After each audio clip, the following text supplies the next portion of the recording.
Минимум да споменим иранските жени.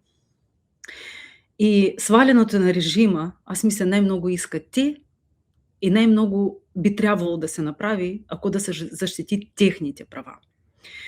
Всяка година, а вече 6 години провиждаме око, ние имахме филми от Иран за дискриминация на жените. Жените не могат да учат, жените не могат да гласуват, жените не могат да поемат някакви позиции. Тоест това, от което ние имаме вече някакъв напредък, там в Иран за това не може абсолютно да се говори, защото много патриархално, религиозно им обществото и правилата. Милиони хора иранци, които излязоха от страната, защото бяха преследвани от моралната полиция за това, че не носят хиджаб, че не прикриват косата си, че и не само жени, а и мъже, които там примерно изповядат друга религия или там християнството най-много, те биват преследвани и да съхранят живота си, те вече години наред живеят отвън Иран.